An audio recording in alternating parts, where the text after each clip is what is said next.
नमस्कार दोस्तों, कलाम इंस्टीट्यूट के ऑनलाइन यूट्यूब चैनल पर आपका स्वागत है। आज मैं आपके लिए एक नया अध्याय लेके आया हूँ।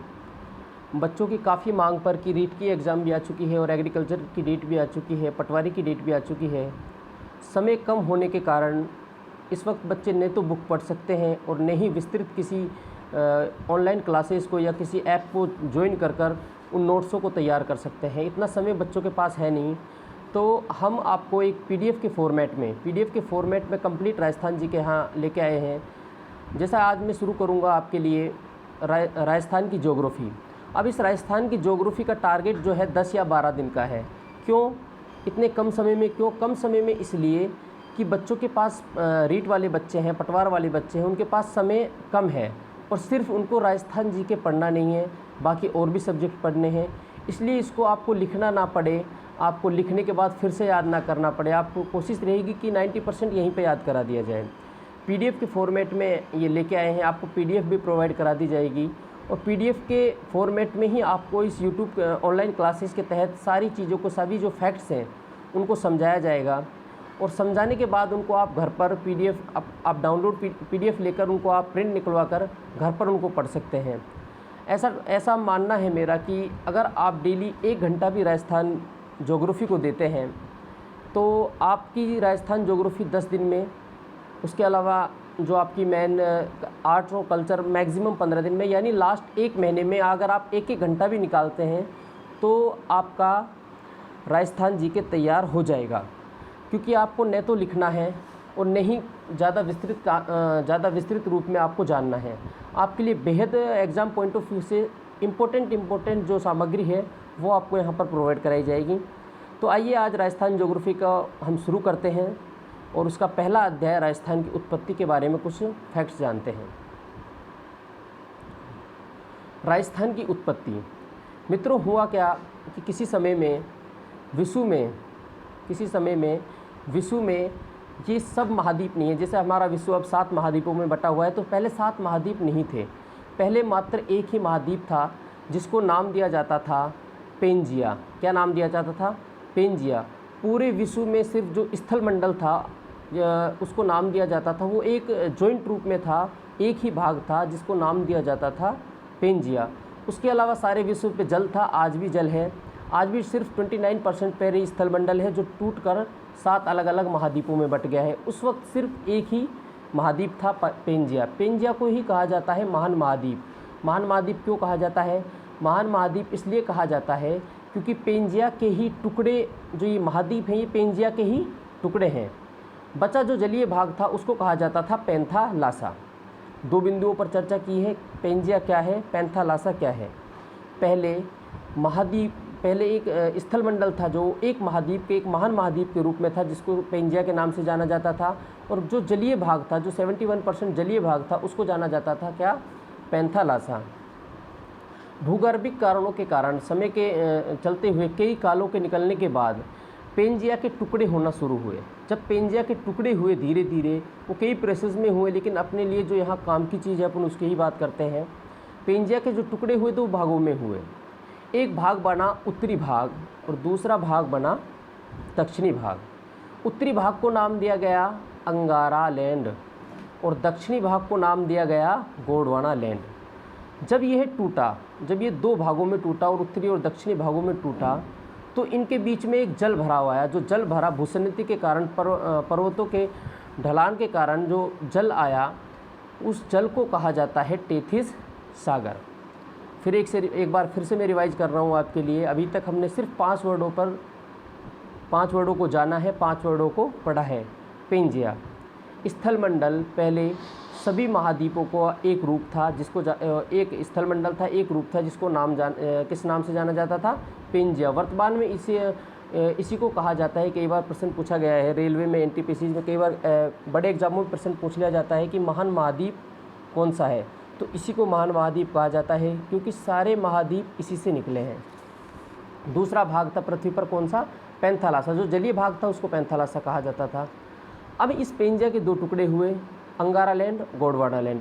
उत्तरी भाग के जो हिस्सा था उसको कहा गया अंगारा लैंड, दक्षिणी भाग के हिस्से को कहा गया गोंडवाना लैंड।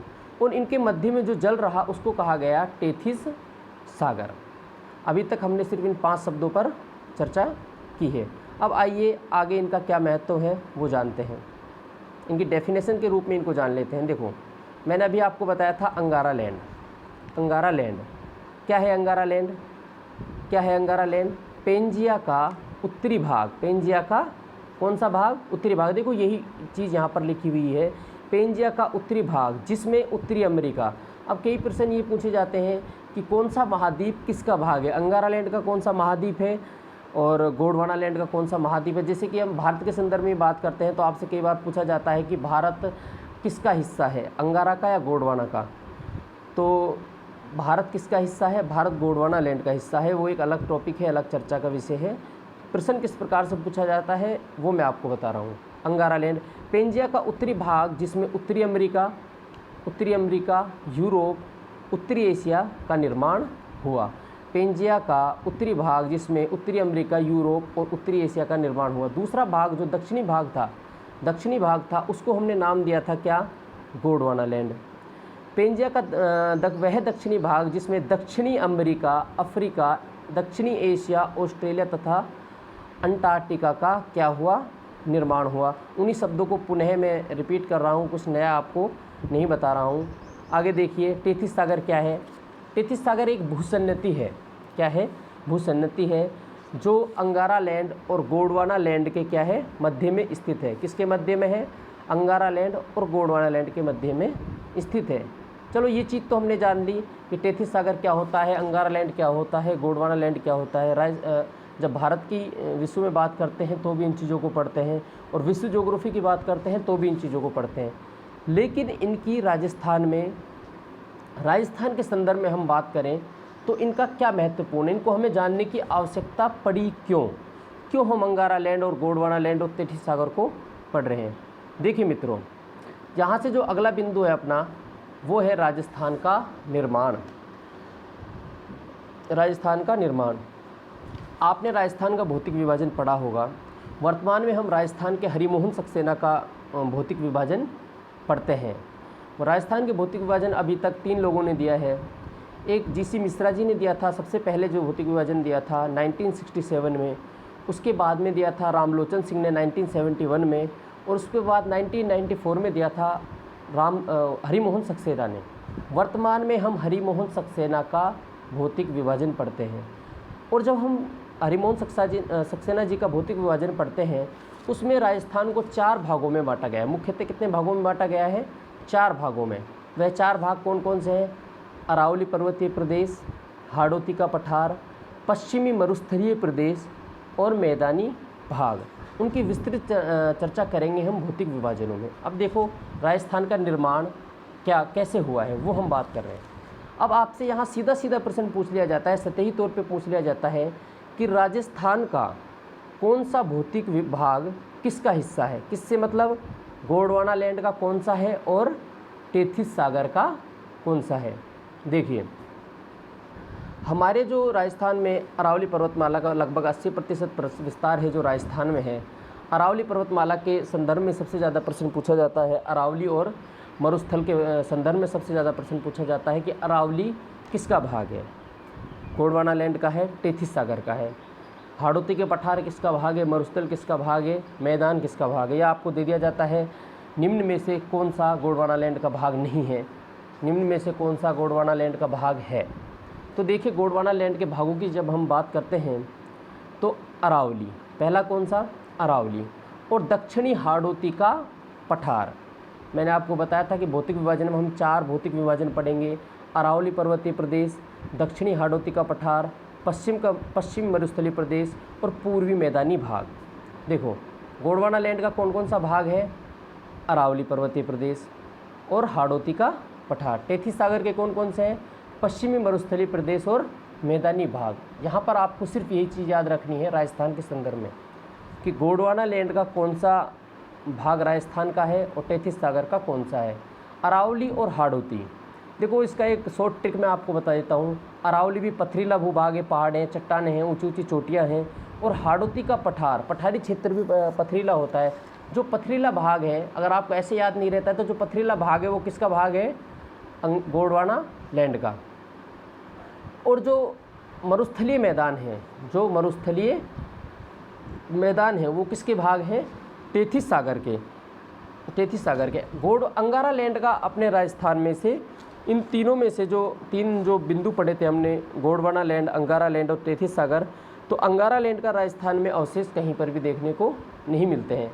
तो यहाँ से आपसे 2 प्रश्न और पूछे जाते हैं कि राजस्थान का प्राचीनतम भाग कौन सा है? तो अरावली राजस्थान का कौन सा भाग है? प्राचीनतम भाग है। राजस्थान के नवीनतम भाग भौगोलिक प्रदेश हैं। ये प्राचीनतम क्यों है, नवीनतम क्यों है, ये मैं आपको भौतिक विभाजन जब पढ़ेंगे तब बताऊंगा। एक बार फिर से रिवाइज करा देता हूँ आपको। गोंडवाना लैंड में कौन कौन से हैं? अरावली और हाड़ौती। टेथिस सागर में कौन कौन से हैं? मरुस्थलीय मैदान और मरुस्थल और पूर्वी मैदानी प्रदेश। देखिए,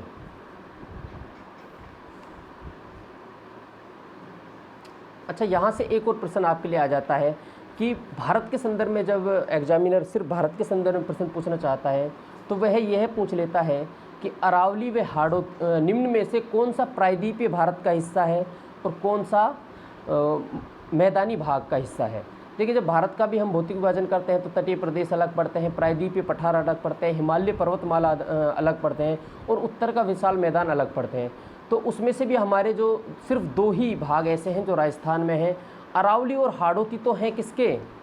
प्रायद्वीपीय पठार का हिस्से हैं। जब भारत के संदर्भ में पूछा जाए आपसे प्रश्न सीधा सीधा पूछा जाए कि निम्न में से प्रायद्वीपीय पठार का हिस्सा है, 4 आपको ऑप्शन दे दिए जाएंगे, तो कौन कौन से हिस्से हैं? अरावली और हाड़ौती। आपसे प्रश्न पूछा जाए कि निम्न में से उत्तरी विशाल मैदान का कौन सा हिस्सा राजस्थान का भारत में आता है, तो कौन सा आता है? पश्चिम का मरुस्थलीय मैदान और पूर्वी मैदानी भूभाग। आगे चलते हैं, आगे बढ़ते हैं। देखो, अभी तक हमने सिर्फ जानी थी राजस्थान की उत्पत्ति, राजस्थान का कौन सा भाग किसका हिस्सा है। अब यहाँ से जो महत्वपूर्ण आपका बिंदु है वो शुरू होता है, कौन सा? राजस्थान की स्थिति एवं विस्तार। क्या टॉपिक है? राजस्थान की स्थिति एवं विस्तार। मित्रों, राजस्थान की स्थिति एवं विस्तार को हम 2 तरीके से पढ़ेंगे। 2 तरीके से ही आपके प्रश्न आते हैं और 2 ही तरीके से उनको पढ़ेंगे। कौन कौन से तरीके हैं वो 2? देखो,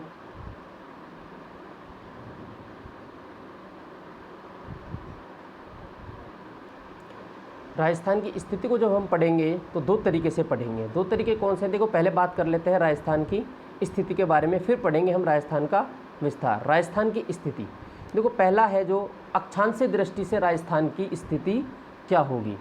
दूसरा प्रश्न आपका बनता है कि देशांतरीय दृष्टि से राजस्थान की स्थिति क्या होगी। अक्षांश देशांतर आप जानते हैं, जो वो काल्पनिक रेखाएं जो पूर्व से पश्चिम की ओर खींची गई हैं तथा उत्तर से दक्षिण की कोणात्मक दूरी का निर्धारण करती हैं, वो क्या कहलाती हैं? अक्षांश। वे रेखाएं जो उत्तर से दक्षिण की ओर खींची गई हैं तथा पूर्व से पश्चिम की कोणात्मक स्थिति को दर्शाते हैं, उन्हें क्या कहते हैं? देशांतर कहते हैं। आपको डेफिनेशन याद करने की ज़रूरत नहीं है, हम बात कर रहे हैं स्थिति की। आपसे यहाँ से 2 तरीके से प्रश्न पूछे जाते हैं, अक्षांशीय आधार पर राजस्थान की स्थिति और देशांतरीय आधार पर राजस्थान की स्थिति। आइए, अक्षांशीय आधार पर राजस्थान की स्थिति क्या होगी और देशांतरीय आधार पर राजस्थान की स्थिति क्या होगी। देखो, ये है अपना क्या? राजस्थान। ये है पहले अपना ग्लोब की बात कर लेते हैं। ये है अपना क्या? ग्लोब। इस पर जो इस तरीके से ये काल्पनिक रेखाएं खींची गई हैं, इस तरीके से जो ये काल्पनिक रेखाएं खींची गई हैं, इनको कहा जाता है क्या? अक्षांश। क्या कहा जाता है? अक्षांश। बीच में से जो बीचों बीच जो अक्षांश गुजर रहा है उसको कहा जाता है 0 डिग्री अक्षांश या भूमध्य रेखा। अब इसके जो उत्तरी भाग है इसको क्या कहा जाएगा? उत्तरी गोलार्ध। और इसका जो दक्षिणी भाग है इसको कहा जाएगा क्या? दक्षिणी गोलार्ध। देखो, 0 डिग्री अक्षांश या भूमध्य रेखा कहते हैं जिसको हम, या 0 डिग्री अक्षांश रेखा कहते हैं, विषुवत रेखा कहते हैं। इसके जो उत्तर का भाग है उसको कहा जाता है क्या? उत्तरी गोलार्ध। और इसके जो दक्षिण का भाग है उसको कहा जाता है क्या?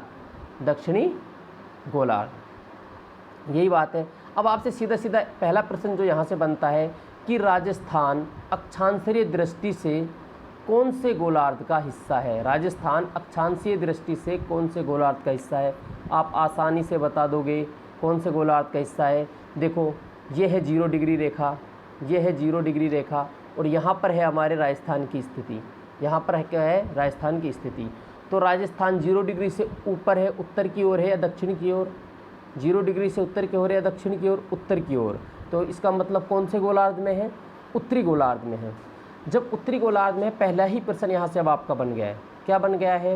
राजस्थान अक्षांशीय दृष्टि से किस गोलार्ध में है? आंसर क्या होगा? उत्तरी गोलार्ध। रटने का संबंध नहीं है, समझ में आना चाहिए। देखो फिर बता रहा हूँ, 0 डिग्री भूमध्य रेखा के जो ऊपर वाला जो भाग है उसको कहा जाता है उत्तरी गोलार्ध। क्या कहा जाता है? उत्तरी गोलार्ध। और इसके जो दक्षिणी भाग है, जो नीचे वाला भाग, उसको कहा जाता है दक्षिणी गोलार्ध। सीधा सीधा प्रश्न आएगा पहला, राजस्थान अक्षांशीय दृष्टि से कौन से गोलार्ध में है? कौन से गोलार्ध में है? उत्तरी गोलार्ध में। अब यहीं पर बात कर लेते हैं देशांतर की। देशांतर क्या होते हैं?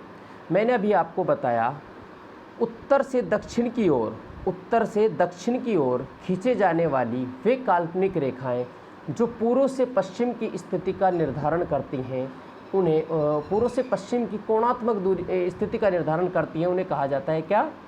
देशांतर रेखाएं। यहाँ से गुजर रही है हमारी 0 डिग्री देशांतर रेखा। अब इस 0 डिग्री देशांतर रेखा के ये कौन सा भाग हो गया? इसके पूर्वी भाग। और ये कौन सा भाग हो गया? पश्चिमी भाग। अब इस 0 डिग्री देशांतर के पूर्वी गोलार्ध को कहा जाता है, पूर्वी साइड को कहा जाता है पूर्वी गोलार्ध, और पश्चिमी साइड को कहा जाता है क्या? पश्चिमी गोलार्ध। समझ में आया? यहाँ उत्तरी गोलार्ध किसको कहा जा रहा था? 0 डिग्री अक्षांश के उत्तरी भाग को उत्तरी गोलार्ध। यहाँ पर 0 डिग्री देशांतर के पूर्वी भाग को पूर्वी गोलार्ध। यहाँ से आपका दूसरा प्रश्न बन चुका है। देशांतरीय दृष्टि से राजस्थान कौन से गोलार्ध का हिस्सा है? क्या प्रश्न बन गया है? देशांतरीय दृष्टि से राजस्थान कौन से गोलार्ध का हिस्सा है? कौन से गोलार्ध का है? पूर्वी गोलार्ध का। समझ में आया कैसे? अक्षांशीय दृष्टि से पूछे, जब पर्टिकुलर सिर्फ अक्षांशीय दृष्टि से पूछे तो उत्तरी गोलार्ध, और जब देशांतरीय दृष्टि से पूछे तो कौन सा? पूर्वी गोलार्ध। अब इन प्रश्नों का समय चला गया है, चलन चला गया है, हालांकि पूछे जा सकते हैं। अब यहाँ से आपको इन दोनों को मिलाकर क्या करेगा? इन दोनों को मिलाकर एक प्रश्न पूछ लिया जाएगा। देखो प्रश्न कैसे पूछा जाएगा? प्रश्न पूछा जाएगा आपसे,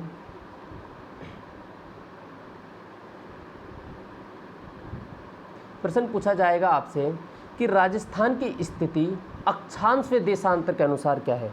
पहले हमने अलग अलग बताई थी, लेकिन अब वो कह रहा है कि राजस्थान की स्थिति अक्षांश और देशांतरीय के अनुसार क्या है? दोनों को एक साथ। अक्षांश के साथ पूछते तो आप बता देते सीधा सीधा उत्तरी गोलार्ध में है, और देशांतर के हिसाब से आपसे पूछता तो आप सीधा सीधा बता देते पूर्वी गोलार्ध में है। लेकिन एग्जामिनर दोनों को एक साथ मिलाकर पूछ सकता है कि राजस्थान की स्थिति, जैसा कि ये प्रश्न लिखा हुआ है कि राजस्थान की स्थिति अक्षांश व देशांतरों के अनुसार क्या होगी? आंसर आपने देख लिया है उत्तर पूर्व। उत्तर पूर्व होगी कैसे? देखो वो मैं आपको समझा रहा हूँ। थोड़ा डायग्राम वगैरह स्क्रीन पर ऐसे ही बनता है, वाइट बोर्ड है नहीं, तो आप थोड़ा माइंड मत करना। हमारा उद्देश्य आपको समझाना है और हमारा उद्देश्य समझना है। हमारा और आपके समझ में आना चाहिए गोला ठीक बड़ा है या नहीं, ये नहीं। देखो ये कौन सी रेखा है? 0 डिग्री अक्षांश। कौन सी है? 0 डिग्री अक्षांश। अक्षांश ही क्यों है?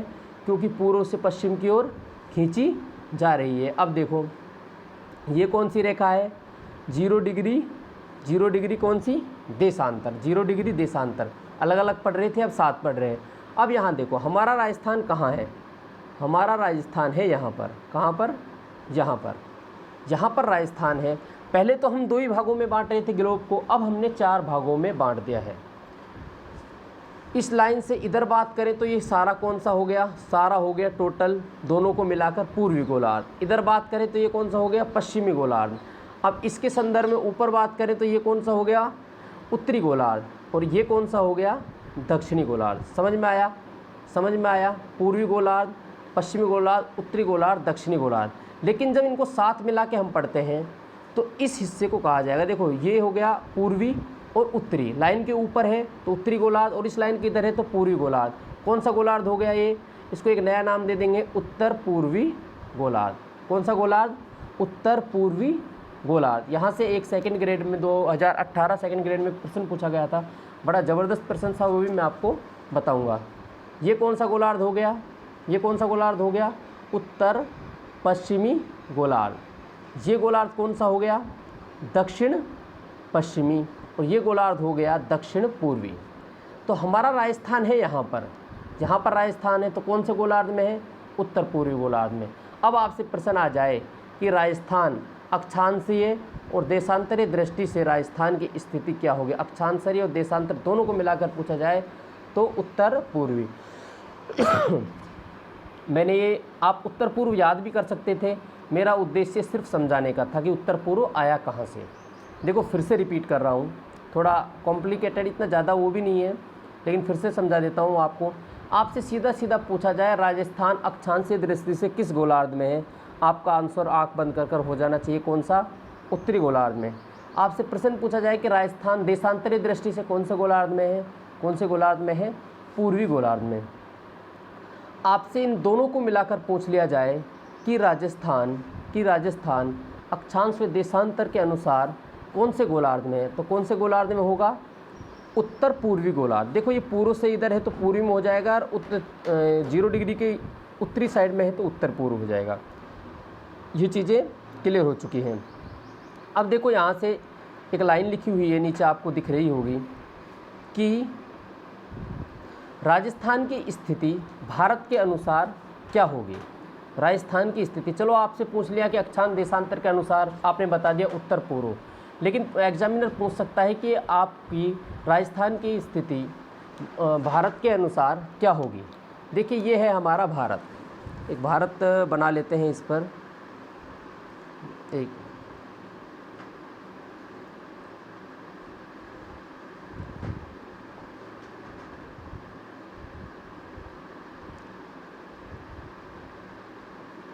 ज़्यादा अच्छा नहीं बना है, लेकिन समझने के लिए काफ़ी है।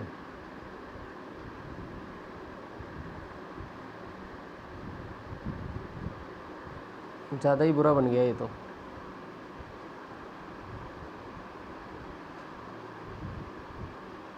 एक सेकेंड,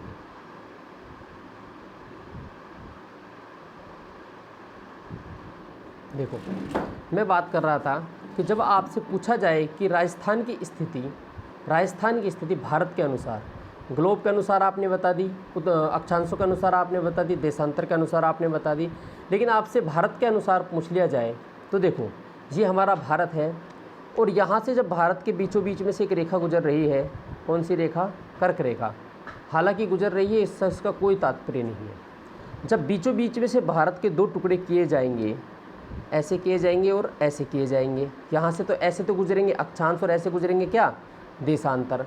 अब आपसे पूछा जाए कि राजस्थान की स्थिति भारत में क्या है, तो अब हम वो पहले वाले उत्तर पूर्व दक्षिण पूर्व काम नहीं लेंगे, यहाँ नई दिशाएं बन चुकी हैं। ये कौन सी दिशा हो गई, उत्तर पूर्व, ये कौन सी दिशा हो गई, उत्तर पश्चिम, और ये कौन सी दिशा हो गई, दक्षिण पूर्व, और ये दिशा हो गई दक्षिण पश्चिम। देखो जब भारत की बात करते हैं तो यहाँ है हमारा क्या, राजस्थान, यहाँ हमारा राजस्थान है। तो अब बताओ राजस्थान कौन सी दिशा में है, उत्तर पश्चिम में, कौन सी दिशा में है, उत्तर पश्चिम में। एक नया प्रश्न हमारे पास यहाँ से आ गया है, फिर से मैं आपको एक बार रिवाइज करा देता हूँ कंप्लीट। देखिए क्या है, राजस्थान की स्थिति अक्षांश के अनुसार किस गोलार्ध में है, किस गोलार्ध में है, उत्तरी गोलार्ध में, देशांतर के अनुसार पूर्वी गोलार्ध में। और जब दोनों को मिला के पूछ दिया जाए कि राजस्थान की स्थिति अक्षांश से देशांतर के अनुसार कौन से गोलार्ध में होगी, तो आंसर आएगा हमारा कौन सा, उत्तर पूर्वी गोलार्ध। क्यों आएगा ये मैं आपको समझा चुका हूँ, रटना फिर नहीं है, रटना बिल्कुल नहीं है। अगर समझ में नहीं आता है तो वीडियो को 1-2 बार रिवाइंड करके देख लेना, समझ में आ जाएगा। देखो उसके बाद मैं बात कर रहा था कि राजस्थान की स्थिति भारत के अनुसार क्या है। तो भारत का आपने नक्शा देखा है, और राजस्थान पड़ता है उत्तर पश्चिम में, भारत के राजस्थान पड़ता है उत्तर पश्चिम में, तो किस में आ जाएगा, उत्तर पश्चिम में। समझा दिया है, रटने वाला मैटर यहाँ भी नहीं है। आगे चलते हैं, आओ देखिए अब आपके राजस्थान के अक्षांशरीय और देशांतरीय दृष्टि से और कौन से प्रश्न बनते हैं वो उनकी बात कर लेते हैं। देखिए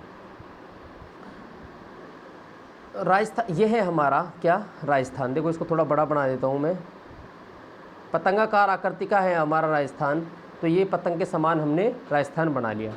अब राजस्थान की अक्षांशीय स्थिति से और क्या प्रश्न बनते हैं। देखिए आपसे एक प्रश्न पूछा जाता है सीधा सीधा कि राजस्थान का दक्षिणतम बिंदु कौन सा है। राजस्थान का दक्षिणतम बिंदु कौन सा है। एक प्रश्न पूछा जाता है आपसे कि राजस्थान का उत्तरतम बिंदु कौन सा है। एक प्रश्न पूछा जाता है आपसे राजस्थान का पूर्वी बिंदु कौन सा है। और एक प्रश्न पूछा जाता है आपसे राजस्थान का पश्चिमी बिंदु कौन सा है। क्या क्या प्रश्न हो गए, क्या क्या प्रश्न हो गए राजस्थान का। देखो पहले बात करते हैं राजस्थान का दक्षिणतम बिंदु। राजस्थान का दक्षिणतम बिंदु कौन सा होगा, जो राजस्थान के सबसे अंत में होगा। कौन सा होगा, जो राजस्थान के सबसे अंत में होगा। और पूर्वतम उत्तरतम बिंदु क्या होगा, जो राजस्थान के बिल्कुल टॉप पर होगा। और पूर्वी बिंदु क्या होगा, जो राजस्थान के बिल्कुल पूर्व में होगा। और पश्चिमी बिंदु जो राजस्थान के पश्चिम में होगा। अब मैंने आपसे बताया था, देखो ये राजस्थान है। अब जो ये रेखाएं ऐसे गुजर रही हैं, ये कौन सी हो जाएंगी, अक्षांश। ये भी अक्षांश। और ऐसे गुजर रही है वो देशांतर। उत्तर से दक्षिण की ओर खींची जाती है वो देशांतर, पूर्व से पश्चिम की ओर खींची जाती हैं वो पूर्व से पश्चिम की ओर खींची जाती हैं वो अक्षांश। ठीक है। अब हम बात कर रहे हैं राजस्थान की अक्षांशीय स्थिति। राजस्थान की अक्षांशीय स्थिति सीधा सीधा एग्जाम में प्रश्न पूछा जाता है। इन प्रश्नों के अलावा ये तो हो गए बेसिक प्रश्न। पहला प्रश्न, राजस्थान का दक्षिणतम बिंदु क्या है, अभी बताऊंगा क्या है। देखो आपसे सीधा सीधा एक और प्रश्न पूछा जाता है कि राजस्थान का अक्षांशीय विस्तार क्या है। राजस्थान का अक्षांशीय विस्तार क्या है। तो देखो ये कौन सी रेखाएं, अक्षांश। अब ऐसे ही रेखाएं और गुजर रही हैं, ऐसी रेखाएं और गुजर रही हैं, बिल्कुल जो टॉप से जा रही है यहाँ तक अपना राजस्थान हो गया। यहाँ तक अपना क्या हो गया, राजस्थान। आपसे पूछ रहा है वो राजस्थान का अक्षांशीय विस्तार। देखो आंसर आता है 23 डिग्री 3 मिनट से 23 डिग्री 3 मिनट से 30 डिग्री 12 मिनट उत्तरी आंसर क्या देना है, 23 मिनट 23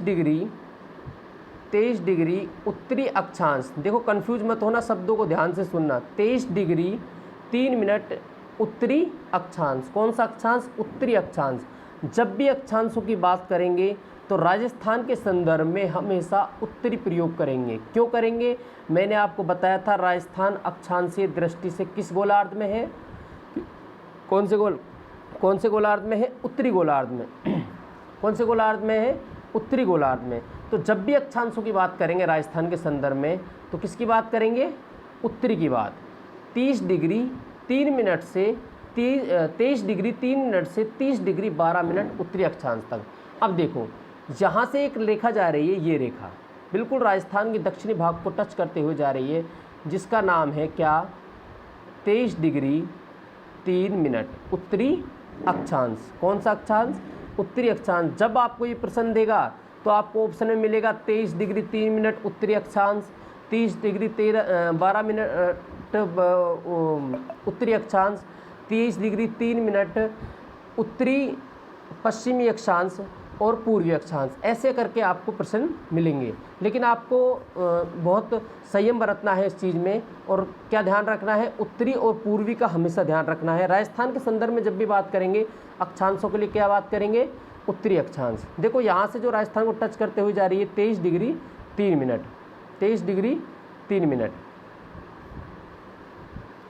और जब राजस्थान के ये लाइन यहाँ पर पहुँच जाती है तो यहाँ पर एक लाइन ऊपरी जो बिल्कुल उत्तरी रेखा है उसको कहा जाता है 30 डिग्री 12 मिनट। कौन सा अक्षांश, उत्तरी अक्षांश। फिर से बता रहा हूँ। अब देखो कंप्लीट बात करते हैं राजस्थान की अक्षांशीय स्थिति। प्रश्न पूछा जाएगा राजस्थान के अक्षांशीय विस्तार क्या है। 23 डिग्री 3 मिनट उत्तरी अक्षांश थे, 23 डिग्री 3 मिनट उत्तरी अक्षांश से 30 डिग्री 12 मिनट उत्तरी अक्षांश तक। क्लियर है, कहाँ से कहाँ तक, 23 डिग्री 3 मिनट उत्तरी अक्षांश से 30 डिग्री 12 मिनट उत्तरी अक्षांश तक। अब इसके अलावा क्या प्रश्न बनते हैं, इसके अलावा प्रश्न मैंने आपको इस शुरुआत में चर्चा की थी कि आपसे प्रश्न पूछा जाता है सीधा सीधा कि राजस्थान का दक्षिणतम बिंदु क्या है। अब राजस्थान का दक्षिणतम बिंदु कौन सा होगा, वो होगा जो राजस्थान के 23 डिग्री 3 मिनट जहाँ से टच करती हुई जा रही है वह स्थान होगा। और वह स्थान होता है कौन सा, वो स्थान होता है बांसवाड़ा ज़िले का एक गांव है, उस गांव का नाम है बोरखुंड। कौन सा, बोरखुंड। कौन सा गांव? बोरखुंड। और ज़िला कौन सा है? बांसवाड़ा। कौन सा गांव है? बोरखुंड गांव, बांसवाड़ा। अब इसके अलावा आपसे दूसरा प्रश्न पूछा जाता है राजस्थान का उत्तरी बिंदु। राजस्थान का उत्तरी बिंदु, उत्तरतम बिंदु क्या है? वहाँ पर भी एक गांव है राजस्थान का, कोणा गांव, और ज़िला कौन सा है? गंगानगर। कौन सा है? गंगानगर। क्लियर है यहाँ तक? क्लियर है यहाँ तक? राजस्थान का अक्षांश विस्तार, फिर से बता रहा हूँ, राजस्थान का अक्षांश विस्तार 23 डिग्री 30 मिनट उत्तरी अक्षांश से 30 डिग्री 12 मिनट उत्तरी अक्षांश तक। राजस्थान का दक्षिणतम बिंदु बोरखुंड गांव, बांसवाड़ा डिस्ट्रिक्ट पड़ेगा। राजस्थान का उत्तरतम बिंदु पूछा जाए कोणा गांव, जिला पूछा जाए तो गंगानगर। अब राजस्थान के उत्तर से दक्षिण तक की जो ये लंबाई है ये पूछी जाती है 30 डिग्री 3 मिनट से 23 डिग्री 3 मिनट से 30 डिग्री 12 मिनट तक की जो लंबाई है उत्तर से दक्षिण की लंबाई सीधी सीधी आपसे पूछी जाती है, वह है कितनी? 826 किलोमीटर। 826 किलोमीटर। क्लियर है? आगे चलो। इसके अलावा एक और प्रश्न अक्षांशों में आपसे पूछा जाता है कि राजस्थान कितने अक्षांशों के मध्य विस्तृत है? राजस्थान कितने अक्षांशों के मध्य विस्तृत है? देखो मैंने आपसे बताया कि राजस्थान 23 डिग्री 3 मिनट से 23 डिग्री 3 मिनट से, ये डिग्री हो गया, ये मिनट हो गया, एक मिनट, 23 डिग्री 3 मिनट से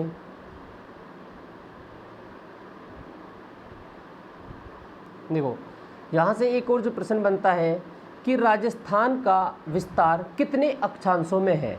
देखिए ये लाइन लिखी हुई है कि राजस्थान 60 डिग्री 9 मिनट अक्षांशों में राजस्थान का क्या है? विस्तार है। देखो अभी बात कर रहे हैं सिर्फ अक्षांशों की। अब ये 60 डिग्री 9 मिनट अक्षांशों में विस्तार कैसे है ये देखो हमने भी पढ़ा था राजस्थान का अक्षांश विस्तार 23 डिग्री 3 मिनट से 30 डिग्री 12 मिनट उत्तरी अक्षांश तक। क्लियर है?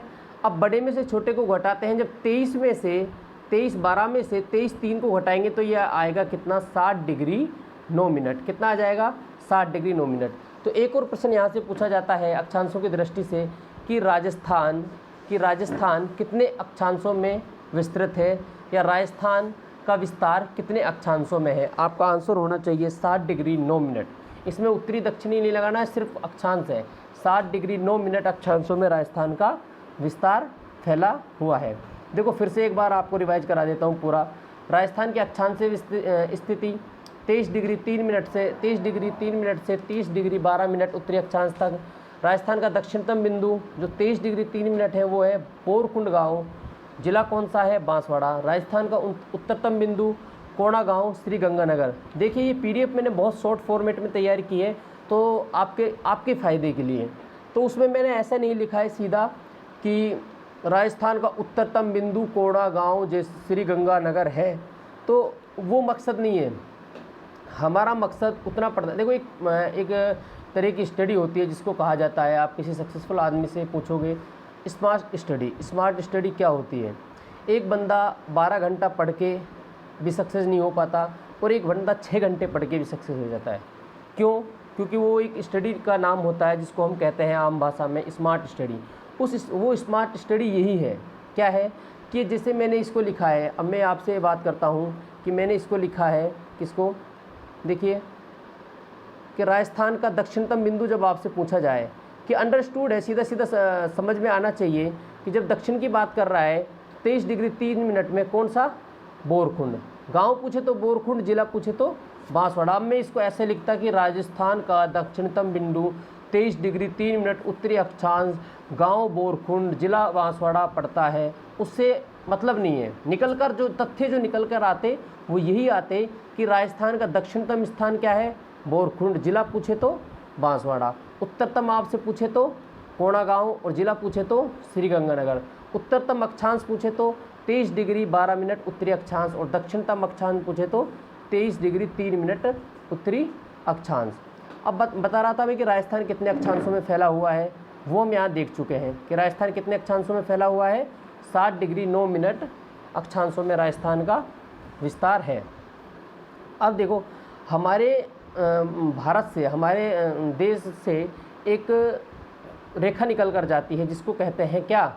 कर्क रेखा, जिसको कहा जाता है कर्क रेखा। पहले थोड़ा सा बता देता हूँ मैं आपको कि कर्क रेखा होती क्या है। कर्क रेखा होती क्या है, देखिए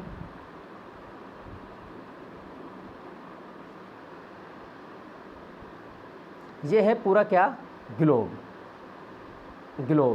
ये रेखा कौन सी है, 0 डिग्री भूमध्य रेखा, जिसको कहते हैं हम क्या, 0 डिग्री रेखा, उसको कहते हैं भूमध्य रेखा या विषुवत रेखा। विश्व को 2 बराबर भागों में बांटने वाली रेखा, विश्व के बीचों बीच से गुजरने वाली रेखा या 0 डिग्री रेखा। इसके 23.5 डिग्री उत्तरी गोलार्ध में 23.5 डिग्री एक रेखा जाती है, जिसको कहा जाता है क्या, कर्क रेखा।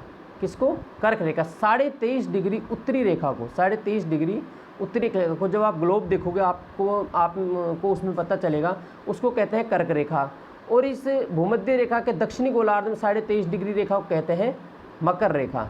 तो इन तीनों रेखाओं में से देखो, विश्व का एकमात्र महाद्वीप आपसे पूछा जाए कि जहाँ से भूमध्य, कर्क और मकर तीनों रेखाएं गुजरती हैं, तो वो महाद्वीप कौन सा है, अफ्रीका महाद्वीप। लेकिन अपने भारत से सिर्फ यहाँ पर एक ही रेखा गुजरती है, और वो उस रेखा का नाम है क्या, कर्क रेखा। कौन सी रेखा, कर्क रेखा। 23.5 डिग्री उत्तरी अक्षांश, जिसको कहा जाता है क्या, कर्क रेखा। इसके संदर्भ में भी आपसे प्रश्न पूछे जाते हैं। प्रश्न कैसे पूछे जाते हैं, आओ देखते हैं। देखो, ये हमारा जो भाग है, ये है राजस्थान का दक्षिणतम बिंदु, बोरकुंड गांव, बांसवाड़ा, 23 डिग्री 3 मिनट। और इसके जस्ट ऊपर देखो, 23 से डिग्री 3 मिनट से जब ऊपर चलेंगे तो 23.5 डिग्री को हम 23 डिग्री 30 मिनट भी लिख सकते हैं। यहाँ से होकर गुजर रही है राजस्थान के, भारत के बीचों बीच में से 8 राज्यों में से जाती है, और राजस्थान में यहाँ से जाती है। राजस्थान में कहाँ से जाती है, यहाँ से जाती है। राजस्थान के बांसवाड़ा के मध्य से निकलती हुई, बांसवाड़ा डूंगरपुर के मध्य से निकलती हुई और बांसवाड़ा को छूती हुई। कैसे, राजस्थान के डूंगरपुर के मध्य से निकलती हुई और बांसवाड़ा के मध्य से निकलती हुई डूंगरपुर को छूती हुई। अब इसकी प्रश्न क्या क्या बनते हैं कि राजस्थान के कौन से जिलों में से कर्क रेखा गुजरती है, कौन से जिलों में से कर्क रेखा गुजरती है। तो आंसर क्या आएगा, बांसवाड़ा और डूंगरपुर, 2 जिले। दूसरा प्रश्न क्या बनता है, कर्क रेखा की लंबाई राजस्थान में कितनी है। यहाँ पर आपको दिख रहा होगा क्या, 26 किलोमीटर। लेकिन अभी आप अपने नेट पे गूगल क्रोम पे डालोगे कि राजस्थान में कर्क रेखा की लंबाई, तो उसमें आपको लिखा आएगा क्या, 85 किलोमीटर। एनसीईआरटी की बुकों में अभी भी कितना लिख रहा है, 26 किलोमीटर लिख रहा है। तो हम जो ऑथेंटिक है उसको मानेंगे, तो हम यहाँ पर कौन सी पढ़ेंगे, 26 किलोमीटर। कौन सी, 26 किलोमीटर। अभी तक यहाँ से हमारे सिर्फ 2 प्रश्न बने हैं कि राजस्थान में कर्क रेखा किन 2 जिलों से गुजरती है, डूंगरपुर और बांसवाड़ा से। राजस्थान की कर्क रेखा की राजस्थान में लंबाई कितनी है, 26 किलोमीटर है। एक प्रश्न और बनता है कि राजस्थान में कर्क रेखा के निकटतम शहर कौन सा है, कौन सा निकटतम शहर। तो बांसवाड़ा जिले का कुशलगढ़ जो तहसील है, वह निकटतम क्या है, शहर है किसके, कर्क रेखा के। यहाँ तक क्लियर हो गया। अब आइए देखो, इस दिन एक घटना होती है क्या, इस दिन एक घटना और होती है, 21 जून की डेट आपने देखी होगी। राजस्थान में भीषण गर्मी पड़ती है। राजस्थान में भीषण गर्मी क्यों पड़ती है, क्योंकि 21 जून को सूर्य सीधा कहाँ चमकता है, कर्क रेखा पर सीधा चमकता है। कहाँ चमकता है, कर्क रेखा पर सीधा चमकता है। और इस दिन उत्तरी गोलार्ध में सबसे बड़ा दिन होता है। कितना होता है, 13 घंटा 27 मिनट का। कितना होता है, 13 घंटा 27 मिनट का दिन होता है। ठीक है। अब 21 जून के संदर्भ में राजस्थान से कौन सा प्रश्न पूछा जाता है, आपसे प्रश्न पूछा जाएगा, राजस्थान और उत्तरी गोलार्ध का सबसे बड़ा दिन कब होता है। राजस्थान और उत्तरी गोलार्ध का सबसे बड़ा दिन कब होता है। एक प्रश्न आपसे ये पूछा जाता है कि राजस्थान में कर्क संक्रांति होती है, राजस्थान में कर्क संक्रांति होती है, तो कर्क संक्रांति राजस्थान में कब होती है, कर्क संक्रांति कहते किसको है, पहले ये समझे, कर्क संक्रांति कहते किसको हैं। कर्क संक्रांति कहते हैं सूर्य का कर्क रेखा पर सीधा चमकना, सूर्य का कर्क रेखा पर सीधा चमकना ही क्या कहलाता है, कर्क संक्रांति कहलाता है। अब आपसे ये प्रश्न पूछा जा सकता है कि राजस्थान में कर्क संक्रांति किस दिन होती है, तो राजस्थान में कर्क संक्रांति किस दिन होती है, कर्क संक्रांति की स्थिति किस दिन होती है, 21 जून को होती है। कब होती है, 21 जून को होती है। क्लियर है। राजस्थान में सबसे बड़ा दिन कब होगा? 21 जून को होगा। क्यों होगा? क्योंकि उस दिन सीधा हमारे राजस्थान से कर्क रेखा होकर गुजर रही है और 21 जून को सीधा कर्क रेखा पर सूर्य चमकता है। इस स्थिति को कहते हैं क्या? कर्क संक्रांति। 2015 से अंतर्राष्ट्रीय योगा दिवस, 2015 से अंतर्राष्ट्रीय योगा दिवस, योग को अंतर्राष्ट्रीय दिवस का दर्जा प्राप्त हुआ है। और यह भी कब मनाया जाता है? कब मनाया जाता है? 21 जून को।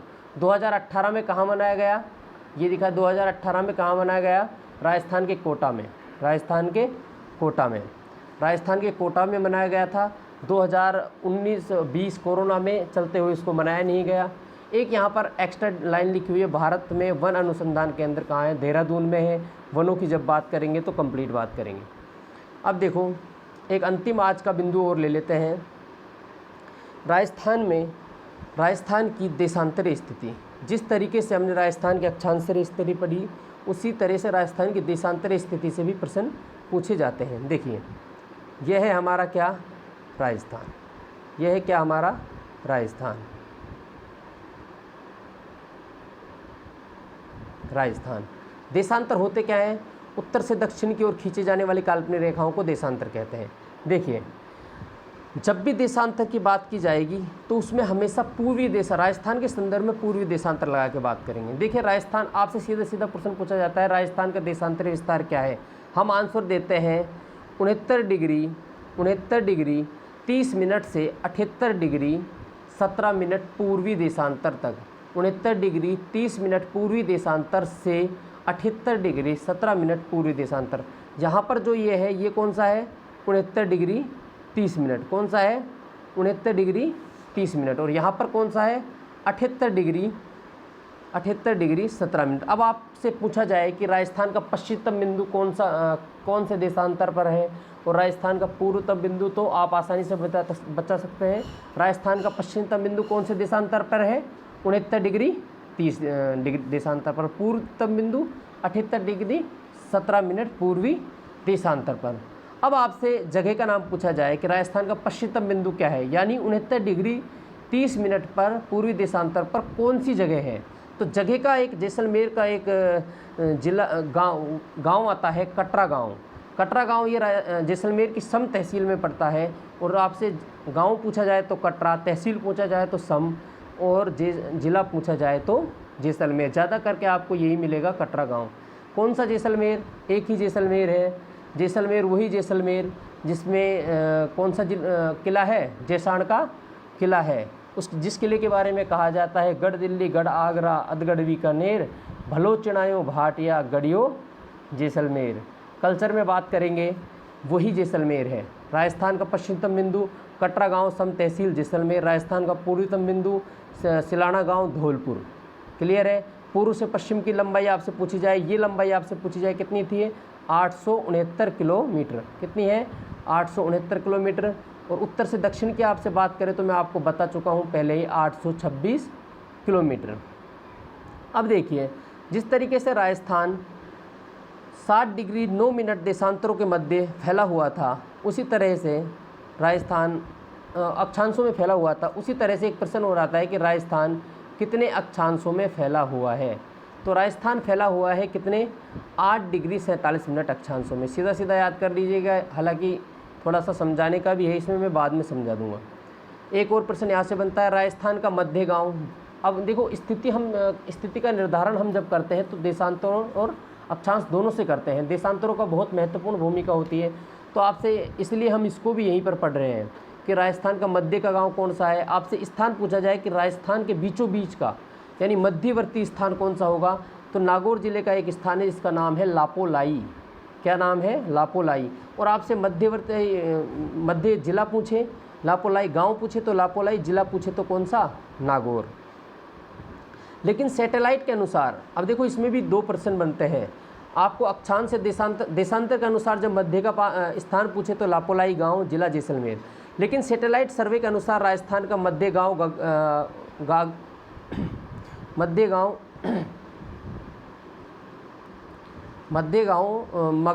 मकराना नागौर को माना गया है। देखिए, देशांतर रेखाओं को समय तिथि रेखा भी कहते हैं। देशांतर रेखाओं को क्या कहा जाता है? समय और तिथि रेखा। क्योंकि डेट जो हम ज्ञात करते हैं, तारीख तिथि जब हम निकालते हैं तो किन से निकालते हैं? देशांतरों से निकालते हैं, इसलिए इनको क्या कहते हैं? समय एवं तिथि रेखा भी कहते हैं। राजस्थान के पूर्व से पश्चिम का समय में अंतराल क्या है? ये प्रश्न भी बहुत पूछा जाता है। 35 मिनट या 8 सेकंड। यहाँ से एक और प्रश्न आपको बन सकता है कि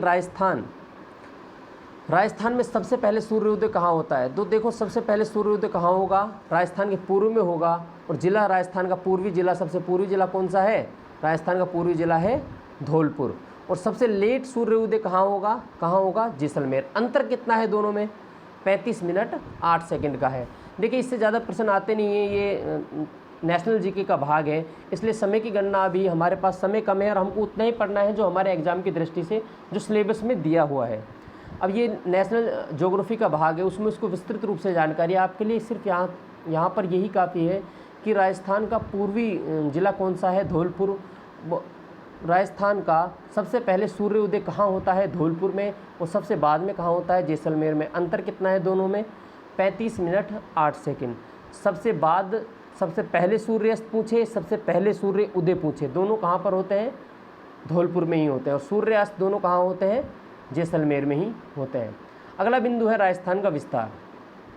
देखो, राजस्थान के विस्तार के बारे में चर्चा करेंगे कल। धन्यवाद।